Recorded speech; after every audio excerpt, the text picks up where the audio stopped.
Good morning, everyone. Good morning, everyone.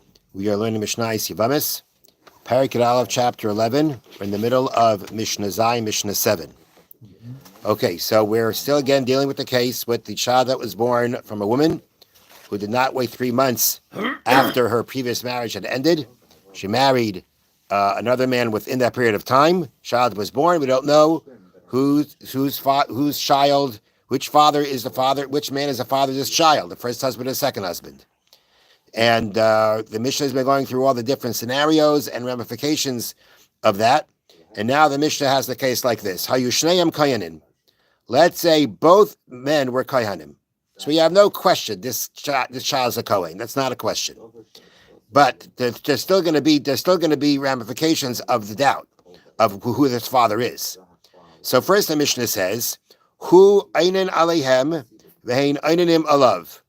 He will be an onain over them, and they will be an onain over him. Now, an onain is a person who has just lost one of the 7 close relatives: father, mother, brother, sister, son, daughter, or wife. And it's the day of the passing, before the burial. A kohen who is an onain may not eat, and it may not eat from a carbon. They may not participate in the service of a carbon. So now the thing is like this: you have this kohen, right? The boy's a kohen, not a question. We don't know who his father is. Now, one of these men die. Maybe it's his father, maybe it's not. Okay, which means maybe he's an onain, maybe he's not. Well, maybe if he's an onain, it's going to be enough to say that he has to observe aninus, in the sense that he will not be able to eat from a carbon that day or to be able to perform the service that day, because he doesn't know if it's his father. Maybe it is, and if it is, he is not allowed to do these things, and therefore he has to be strict. He has to be stringent. So that's what it means. Hu einin aleihem. He observes aninus over them. V'heim eininim alav, which means when he observes them, means both of them. When any one of them dies, he's going to have to observe aninus as a kohen. V'heim eininim alav, and they observe aninus over him. And these two men, they don't know they don't know if it's their son or not, but maybe it is. And if maybe it is, then they're in an onain. If they're an onain, they can't do the service in the base of mikdash from a carbon. And therefore, practically speaking, were he to die, they would both be onanim over him. Okay, next. Hu einoi mitami lahem. He cannot make himself impure for them. A kohen may not make himself impure through a dead body. But if it means participating in the burial of one of his 7 close relatives, then he's allowed to. Now, in this case, but it has to be your father, right? If it's not your father, you can't do it.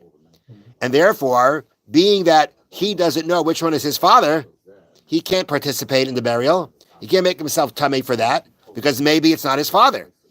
And if it's not his father, he's a kohen that is coming into contact with the impurity of a dead body, which he's not allowed to. So therefore, the Mishnah says, "Hu eina mitami lahem." He does not make himself tummy for them when they pass away for their burial.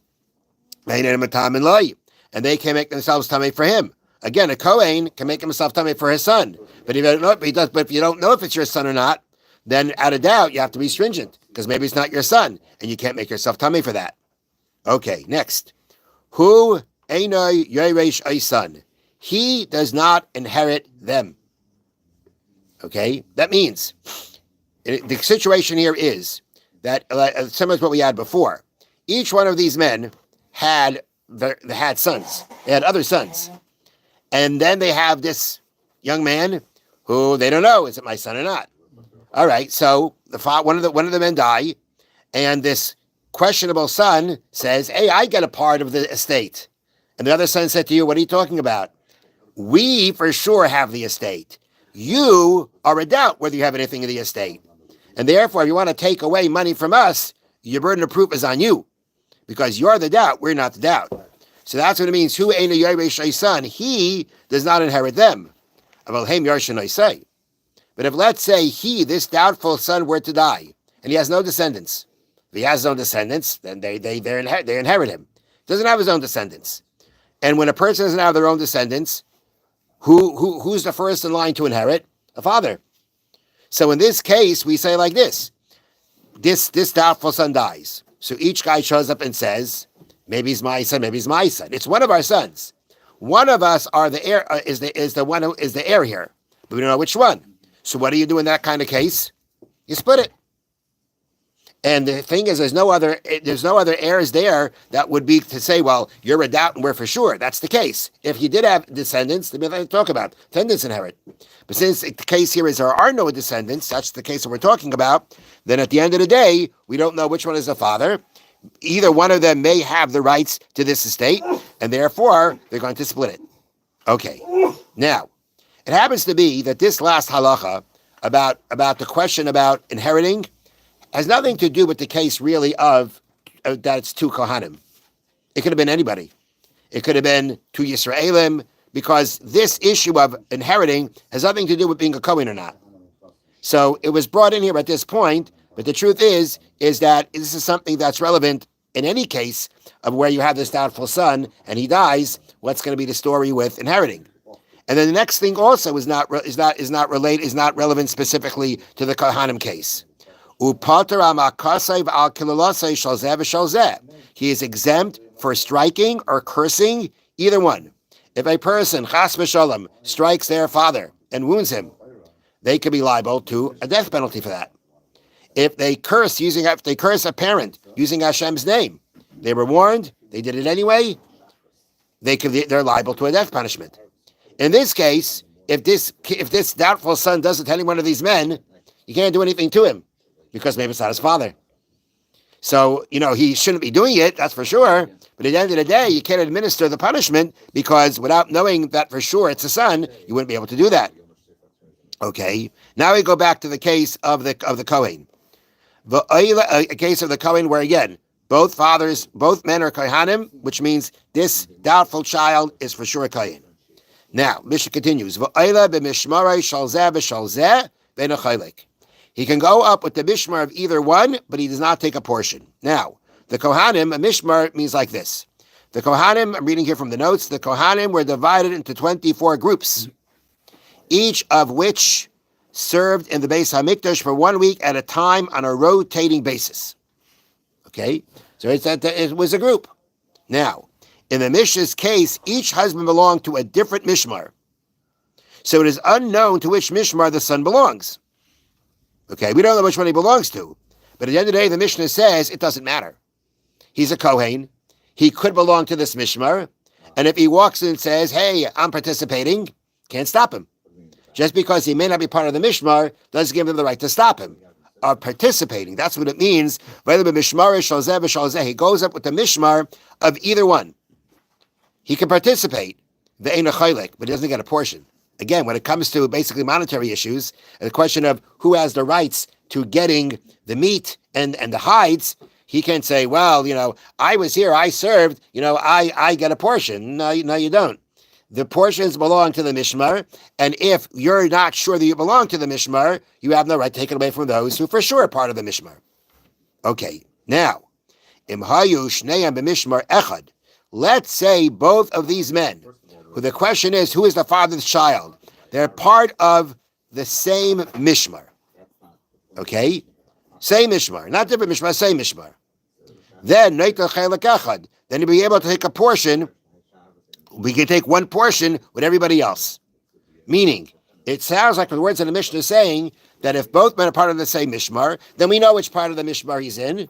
We know which mishmar he belongs to. Oh, you know which mishmar belong to. Go ahead and take a portion. Because, hey, you're from somebody's point, you belong here. Now, but this has to be explained a little bit more. And we read here from the bottom again. Each mishmar was further divided into 7 family groups called Batei Avos. You had a mishmar. The mishmar consisted of a number of Kohanim. So it wasn't like they all served for the whole week. Each mishmar was divided into 7 days. They're called a Beis Av, a house of a father, house of a family. It was divided into 7 families, let's call it. 7 Batei Av, it's called. 7 fathers' houses. Okay. Now, on the day that you serve, you get those who belong to that day's group, right? They get the portions of that day. Okay. So it's not enough to say that both fathers belong to the same mishmar, now we can go ahead and take a portion. That's not enough, because they can be sort of the same portion, but if they're not part of the same day's group, then he can't take a portion, because that day's group is for sure, meaning if both fathers belong to different groups, and the son shows up one day and he says, I want a portion, who says you're part of this group? So when the Mishnah says, if both of them are from one mishmar, he can take a portion, it means they're both from the same mishmar and from the same group. Then we say he can go and take a portion because he has 100% right here as everybody else.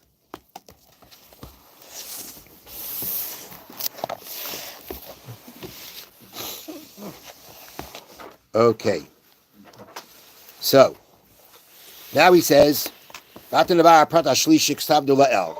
until now he was discussing the condition about toyeles. For a constructive purpose, he could sell it to others. Now he wants to talk about the third condition mentioned before, which is V'masha kasavnu sham tzarich lachiach eisai mitchila. You have to first rebuke him yourself. You want to go and tell other people what he did. Don't go running to other people first. You see if you can correct things yourself in private with him. Hainu dafka b'stama. That is only basically in a assumed situation where you can go ahead and speak to the guy. But if you know this guy and you see it's not going to work, he's not going to listen, it's not going to make a difference, and he's not going to accept what you say, you don't have to go ahead and rebuke him. Just that you should make sure that when you say it over in front of 3 people, he says. 3 people. I mean, okay, now you've got your permission to go in and tell other people about what this guy did. Make sure it's in front of 3 people. The reason is, if all you do is say in front of 1 or 2 people, it's going to look like you don't want that person who did that wrong to hear about it. And you're really trying to impress him, and behind his back you're putting him down. The point is like this, he's going to say further on, as he had before. If you say something in front of 3 people, you can be sure it's going to get around. So if you are now telling others what this guy did in a way that it won't get around, then it looks like you're backstabbing him. It looks like when he doesn't know about it, you're telling people about what he did wrong, but you don't want him to know about it because you still want to be in his good side. So therefore, you can't just say in front of 1 or 2 people, he says. You should be saying it in front of 3 people. Then you know it's going to get around, and then nobody can accuse you of basically, talking behind his back, but to his face, you want to stay his buddy. It's a way of showing that what you're doing is sincere. Have a wonderful day. Thank you. Thank you. Bye.